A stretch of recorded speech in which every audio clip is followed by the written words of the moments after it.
الحمد لله رب العالمين والصلاة والسلام على سيد الأنبياء والمرسلين أما بعد فأعوذ بالله من الشيطان الرجيم بسم الله الرحمن الرحيم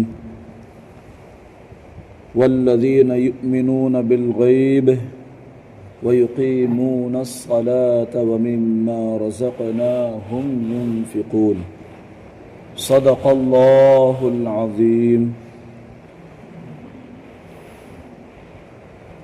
درود پاک مل کر کے پڑھیں۔ صلی اللہ علی النبی الامی وآلہ صلی اللہ علیہ وسلم صلاۃ و سلاما علیک یا رسول اللہ صلی اللہ تعالی علیہ وسلم۔ وَيُقِيمُونَ الصَّلَاةَ اور نماز قائم کرتے ہیں۔ اس آیت کے اس حصے میں متقی لوگوں کا ایک دوسرا وصف بیان کیا جا رہا ہے۔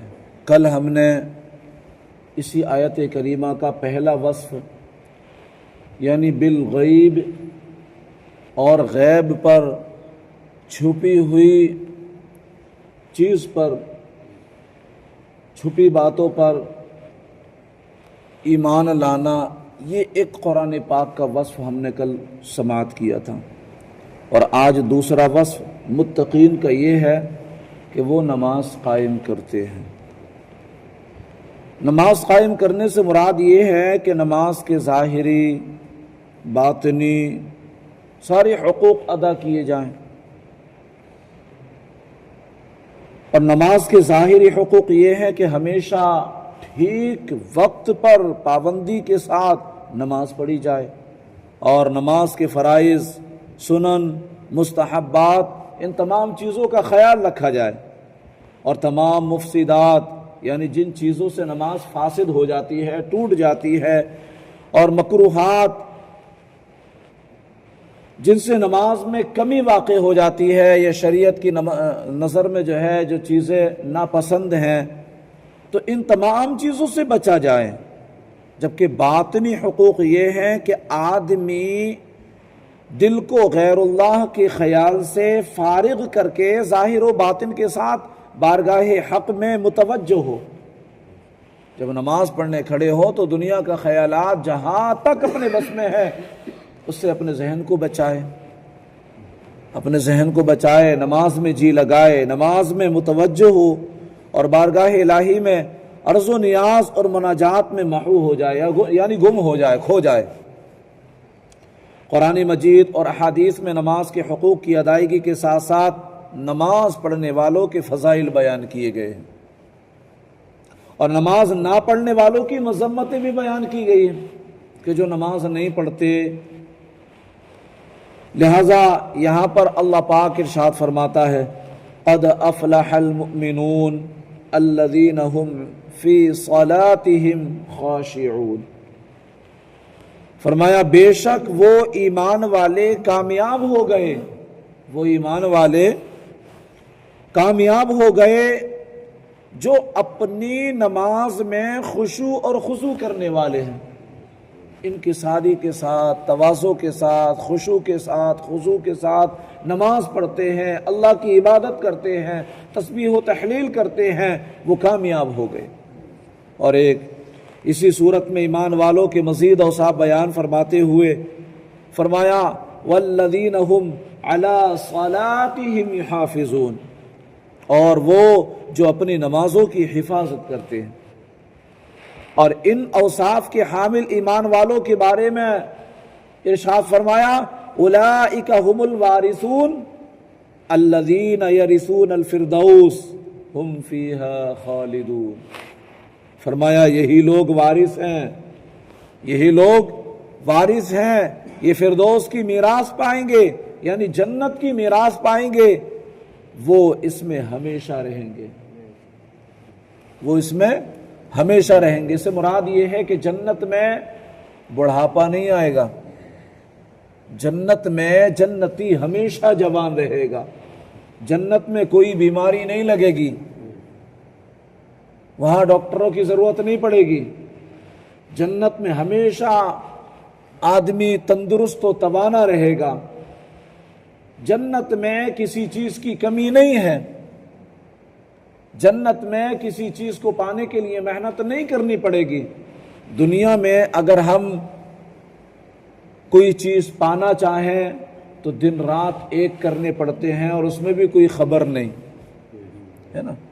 کئی ایک مرتبہ یوں ہوتا ہے کہ آدمی اپنا اسٹیٹس بنانے، اپنا گھر بنانے، اپنی فیملی کو خوشحال کرنے کے لیے دیش سے بے دیش سفر کرتا ہے. وہاں جا کر کے کماتا، بڑی محنتیں کرتا ہے، بڑی مشقتیں اٹھاتا ہے، اور پھر کماتے کماتے کماتے کماتے ایک عرصہ دراز گزر جاتا ہے. وہ پیسہ بھیجتا رہتا ہے، یہاں اس کا بنگلہ بن کر تیار ہو جاتا ہے. وہ پیسہ بھیجتا رہتا ہے، یہاں بہترین ایئر کنڈیشن کار خرید لی جاتی ہے، گاڑی خرید لی جاتی ہے. وہ پیسہ بھیجتا رہتا ہے، یہاں پر بچوں کو پڑھا کر کے اس کے بہترین پوسٹ پر پہنچا دیا جاتا ہے. پھر وہ کہتا ہے کہ اب بہت ہو گیا، اب میں اپنی فیملی سے ملنا چاہتا ہوں، اب میں اپنے گھر آنا چاہتا ہوں. اس نے ارادہ کیا کہ ملک الموت نے روح قبض کر لی. لو جی جناب، کتنی محنت کی، گھر بنا کے تیار کر دیا، گاڑیاں خریدوا دی، بچوں کو کامیاب بنا دیا.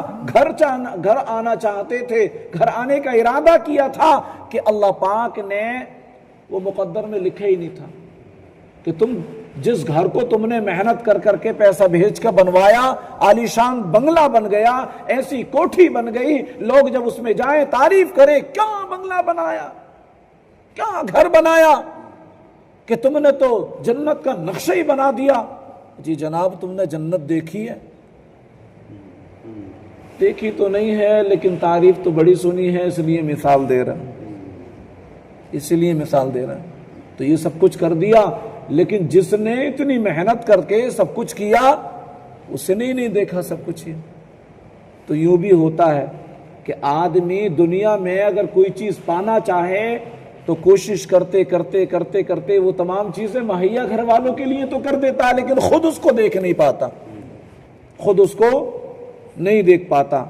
تو یہ دنیا کا حال ہے. لیکن جنت کا حال کیا ہے؟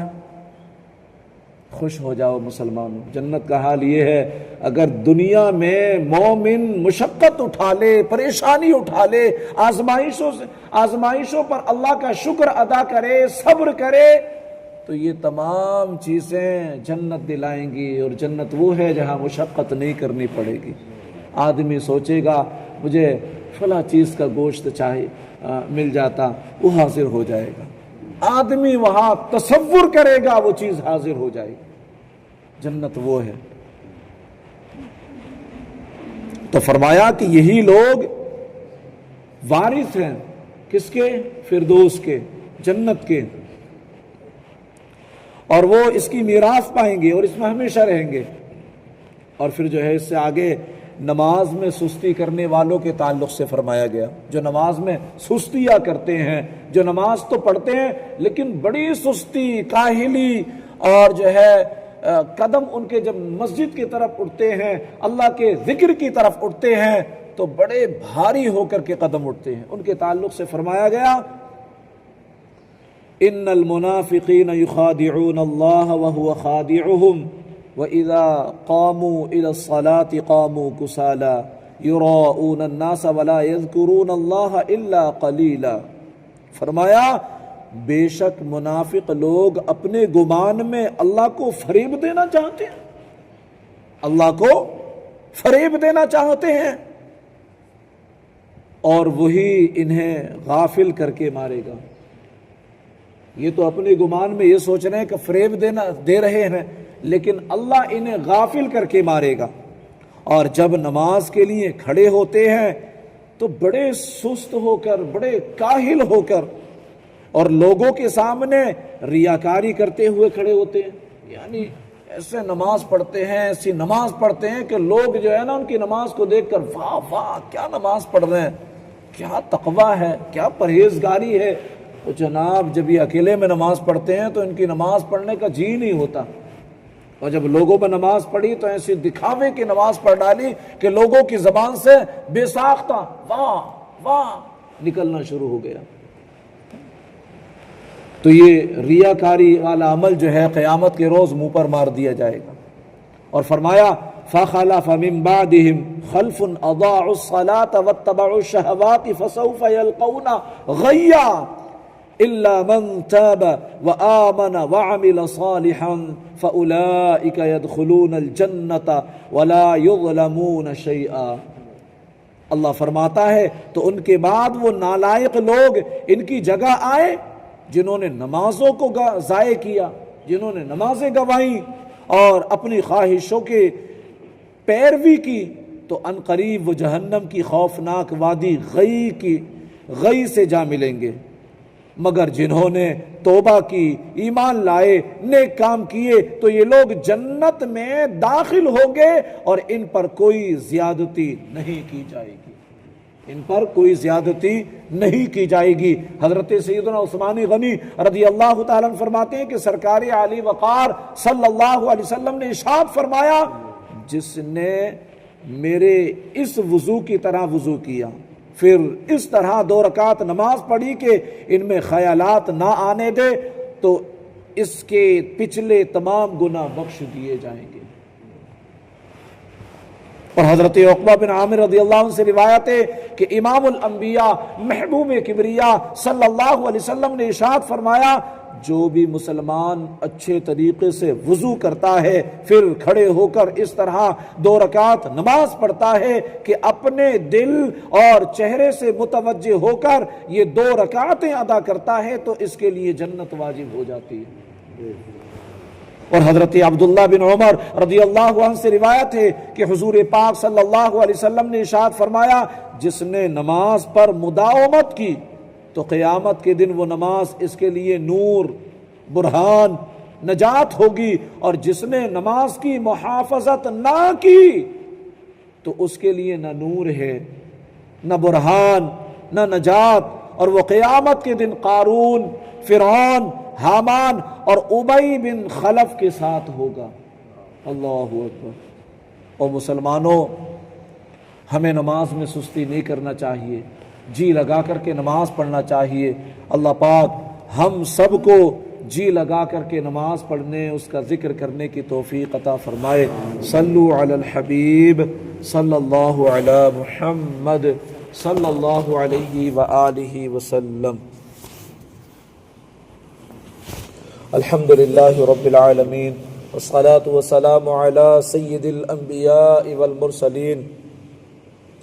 یا رب مصطفیٰ رسول کریم صلی اللہ علیہ وسلم کے واسطے ہمارے والدین کی، ہمارے استاد و پیر کی، ساری امت مسلمہ کی مغفرت فرما دے۔ اے اللہ، قرآن پاک کی ہم نے تلاوت کی، اس کا ترجمہ سنا، اس کی تفسیر سنی، مولا ان تمام پر عمل کرنے والا بنا دے۔ قرآن کے فیضان سے ہمیں مالا مال فرما دے، قرآن کی پوری ہدایتیں ہمیں عطا فرما۔ اے اللہ، قرآن کے فیوز و برکات سے مالا مال فرما۔ اے اللہ، ہم سب کو تیری رضا والے کاموں میں لگا دے، تیری ناراضگی والے کاموں سے بچا لے۔ اے اللہ، ہماری عبادتوں میں خشوع اور خضوع عطا کر دے، ہمارے سجدوں میں لذتیں عطا کر دے، تلاوت قرآن کا ذوق و شوق عطا فرما دے۔ اے اللہ، تیرے محبوب پاک صلی اللہ علیہ وسلم کی سنتوں کا عامل بنا دے۔ اے اللہ، تمام عالم کے مسلمانوں کی جان، مال، عزت، آبرو، بالخصوص ایمان اور عقیدے کی حفاظت فرما۔ اے اللہ، سب مسلمانوں کی تو خیر فرما دے۔ اے اللہ، جو بھی مسلمان پریشان ہے، سب کی پریشانیاں دور کر دے، بیماروں کو صحت و سلامتی عطا کر دے، مقروضوں کو بار قرض سے سبکدوشی عطا فرما دے، بے روزگاروں کو اچھا روزگار عطا فرما، بے اولادوں کو نیک اور صالح اولاد عطا فرما، اور جو صاحب اولاد ہے مولا، ان کی اولادوں کو ان کا فرما بردار بنا دے۔ اے اللہ، ہم سب کو نیک متقی پرہیزگار بنا دے، گھروں کو ہمارے امن کا، محبتوں کا گہوارہ بنا دے۔ اے اللہ، ہمارے معاشرے میں امن و سلامتی قائم و دائم فرما دے، ہمارے معاشرے سے خرافات کو دور فرما دے، تمام تر خرافات کو دور فرما دے۔ اے اللہ، مسلمانوں کو کھویا ہوا وقار عطا فرما دے۔ اے اللہ ہماری ان دعاؤں پر رحمت کی نظر فرما دے۔ سبحان ربک رب العزت عما یصفون وسلام علی المرسلین والحمد للہ رب العالمین۔ لا الہ الا اللہ محمد الرسول اللہ صلی اللہ تعالی علیہ وسلم۔ بدلو تجا